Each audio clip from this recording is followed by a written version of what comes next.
Hürmetli vatandaş, bugünkü leksiyalarımızı başlayımız. Leksiyada sırağa görüyoruz. Washington'da sözleyimiz, bugünkü sırağa. 2024 yıl 9. ayının 9.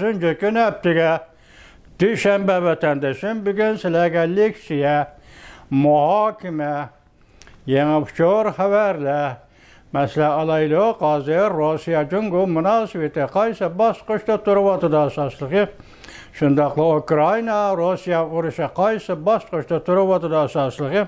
Chunki bu yerda ishki kuch, ya'ni ishki jahongir kuch Rusya Federatsiyasi Cumhuriyet Halk Cumhuriyeti hukumati davlati bu ishki kuchning yaqindan beri xalqarodagi dunyoviy faoliyatlarda mesela harbiy manevr ötküzüş, barda keldi diplomatik faaliyetleri ve yakınlık, hemkarlık, harbiy işlah hemkarlığı degandek meselelerini götürüp çıkışıga bütün dünya dikkat kılıvatıdır vatandaşım. Men hem şu qatada dikkat kıladigan adam neymiş qadisiniz? Uyg'uriston meselesi Rus bilan Xitoy o'rtasidagi meseledir. Uyg'uriston meselesi Rus bilan Xitoy o'rtasida tuzilgan eng asosli ikki qatimli shartnoma munosabatlik masaladir. Shunga Rossiya masalasi qiziqaman. Men bugun endi bu bevosita Uyg'uristonga munosabatlik emas, bugun o'zining Rossiyaga xos xabarlar bilan sizlarni ta'minlaymiz vatandosh. Mavzu mundaq. Rusya sobiq davlat mudofaa ministri Vladimir Putinning iste'fo berishini talab qildi. Rusya sarxillari, ya'ni aktivistlari ikki jihatda bo'linishga boshladi. Mavzular xabar 9 ayning 8 kuni Van Met orbitida e'lon qilindi. Xabar mundaq başlandı. 9 ayının 6 günü Rusya matbuotları bir ciddi xabar e'lon qildi.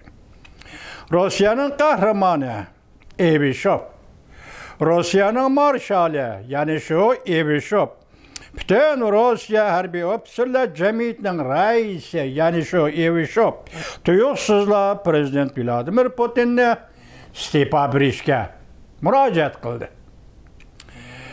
Evishov sobiq Sovetlar davrida davlat mudofaa ministri bo'lgan harbiy odam. Armiya ichida intayin zo'r marshal edi. Sobiq davlat mudofaa ministri Evishov mustaqil matbuotlarning ziyoratini qabul qilgan chog'da ismini atab Vladimir Putin, Prezident Vladimir Putinni tanqid qilib, ham uning iste'fo berishini talab qildi.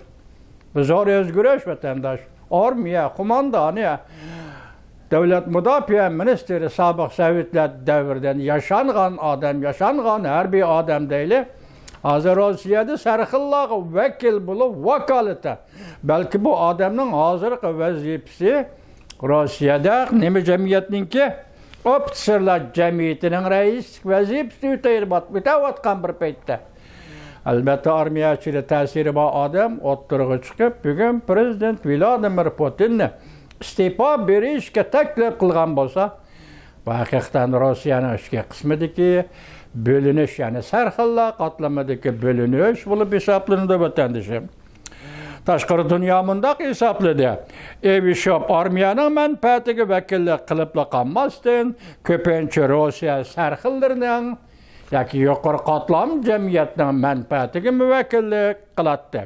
Shuningdan ko'rib olishga bo'ladiki, Rossiya jamiyat sarxilla ishga jihatda bo'linishga boshladi.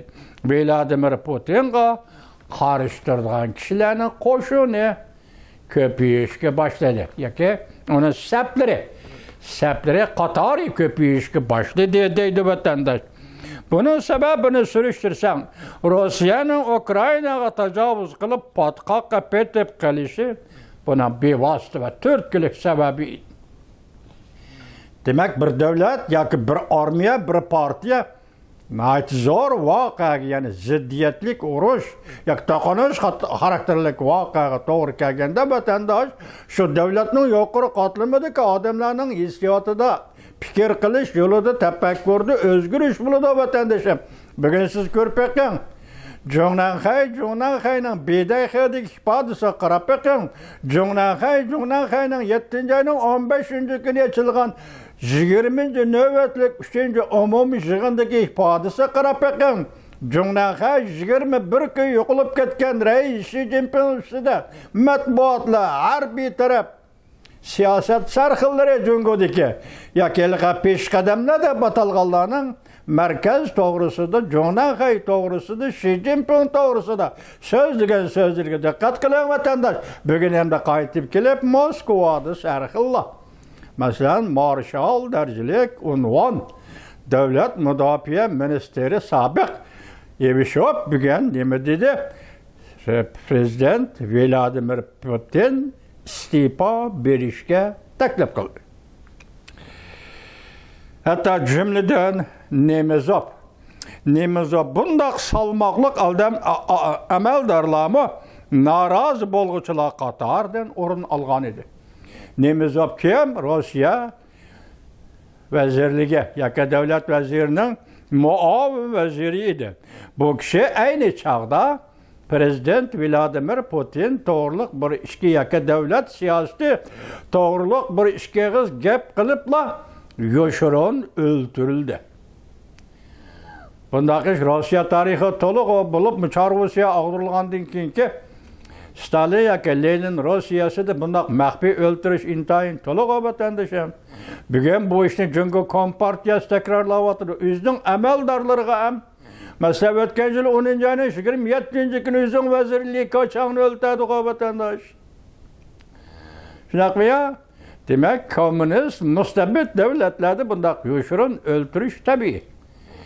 Yoki aşı diktatör hakimiyet bunu bir zörüriyet deb tanıydı vatandaş. Şu Nemezov bu allaqachon Prezident Vladimir Putin to'g'risida norozilik bildirgan edi.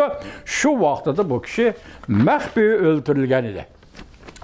Enlikti kelayli biz hozir G'arb dunyosi Ukraina Rossiya urushi qanday muomala qiladi deb savol qo'yan vatandash. Buni da mavzu mundaq. G'arb dunyosi Kiyevning Rossiyaga uzun masofali qurollar bilan hujum qilishini rad qildi. Va Rossiya Ukraina urushi oxirigacha elib berilishi kerak deb hisobladi. Mavzuli xabar 9 ayning 7-kuni Jungo nazari tor betida e'lon qilindi. Xabar mundaq boshlandi. Men tunugun dedim-ku, atog'in ko'rishimiz sizlar bilan bu to'g'rida deb mana shunday. 2024-yil 9 ayning 6-kuni Amerika Qo'shma Shtatlar davlat mudofaa ministri Lloyd Austin Ukraina prezidenti Zelenskiy davlat mudofaa ministri Omolov Germaniyaning g'arbi janubidagi Lamstein Xitoychadan ahongdan oldim tarjimasini o'zining ismi yo'q ekan inglizcha bu shaharning Lamstein Amerika harbiy bazasida Ukraina davlat mudofaa aloqachilar guruhining yig'inida qatnashdi. Ukraina prezidenti Zelenskiy, Ukraina davlat mudofaa ministri Omolov, uningdan Amerika Qo'shma Shtatlari davlat mudofaa ministri Lloyd Austin Germaniyadagi Amerika havo armiya bazasida yig'inga qatnashdi. Ukrainaga munosabatlik yig'in qatnashdi. Ukraina prezidenti Zelenskiyning G'arbga ittifoqdosh davlatlarning Kiyev doiralarining Iroq musofirlik qurollarini ishlatib, Rossiyaning ichki qismidagi nishonlarga zarb berish talablariga duch kelganda, tandash Amerika Qo'shma Shtatlar davlat mudofaa ministri Lloyd Austinning rad qilishi o'chirdi. O'tgan nima degan to'q uzoq musobaqa etilgan qurollarning ishlatilishi ruxsat qildi degan edi. U faqat Korsik shahar atrofida bo'lgan ish edi vatandosh. Endi buguncha yana Zelenskiyning davlat mudofaa ministri Omolov uzun musobaqa balki Moskvani Rossiyaning butun ziminlarini, butun nishonga ololaydigan qurollarni ishlatishga talab o'tirib qo'yganda Zelenskiy Amerika Qo'shma Shtatlarining davlat mudofaa ministri Lloyd Austin rad qildi. Bu yerda Ukraina qarishtirayotganlik yo'q juma, unda xato tushunib qolmaylik juma vatandosh. Bu yerda Rossiyani qo'g'dayotganligi yo'qmi? Uni mi xato tushunib qolmaylik. Bu urush. Ana ziyon zahmat doirasidan qanchalik kelganligini mo'lcharlab bilib turadigan Amerika Qo'shma Shtatlari Davlat Mudofaa Ministrligi urush qaysi doirada bo'lsa xalqaro jamiyat qabul qila oladi. Qaysi doiradan olqib ketsa xalqaro jamiyat qabul qila olmaydi. Mana shu nuqtada Davlat Mudofaa Ministri Amerika Qo'shma Shtatlari Lloyd Austin Zelenskiyning yuqoridagi talabini, masalan, uzun musofirli qurollarni ishiltish talabini rad qildi. Amerika Qo'shma Shtatlari Davlat Mudofaa Ministri Lloyd Austin mundaq ko'rsatdi: urushda bir qatimli urush bilan olamni ma'lum qilib o'tadigan ish yo'q. Amerika, Angliya istihbarat organlari mas'ullari Rossiya Ukraina urushida G'arb dunyosining Ukrainaga adaqchi yordam berishini talab qildi. Yoki shunday fikrni o'tirib qo'ydi. Ayad uzun musofirli qurol ishiltimandisi Ukrainani rad qildi. Endi bu yerda Amerika Qo'shma Shtatlari istihbarat organlari mas'ullari, shuningdek Angliya, Buyuk Britaniya istihbarat organlari mas'ullari endi nima dedi? Bu urush davomli shuni biz Ukrainani adaq kuch qo'llaymiz toki Rossiya mag'lub bo'lguncha degan maqsadda shuni dedi vatandoshim. Masalan, Amerika Markaziy istihbarat idorasining boshlig'i William Burns va Angliya maxfiy istihbarat idorasi boshlig'i Richard Moore qatorliq rahbarlar maxsus to'nqi yozgan bir parcha maqolasida mundaq ko'rsatdi: ikki taraf davlatlari eng oxirgacha ching turib Ukrainaning Rossiya qarshi turishini qo'llashi burunqi har qanday chog'dagidan navbatda texmi muhim. Amerika Angliya burunda qo'llab keldi Ukrainani, endi hozir yana ching turib qo'llashi, navbatdagi qo'llash balki burunqi qo'llashlardan battar yaxshi eng muhim deb ko'rsatdi Amerika Qo'shma Shtatlari istihbarat organlarining mas'uli William Burns. Angliya maxfiy istihbarat organlarining boshlig'i Richard Moore qatorliq rahbarlar. Ular mundaq bildirishdi: Rossiya Ukraina urushida ikki davlat, ya'ni Amerika, Angliya hamkorligini kuchaytirish lozim. Mana shunday. Buningdagi bu xabardagi asosliq mazmun uzun musofirli qurollarni ishiltib Rossiyaning ichki qismidagi nishonlarga hujum qilamiz dedi Zelenskiy. Amerika Qo'shma Shtatlari Davlat Mudofaa Ministri Lloyd Austin yo'q dedi.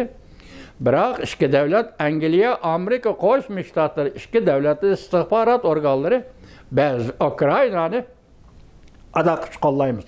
Bu qo'llash avvalgi bosqichlardagi qo'llashimizga selishtirganda texmi muhim dedi vatandosh.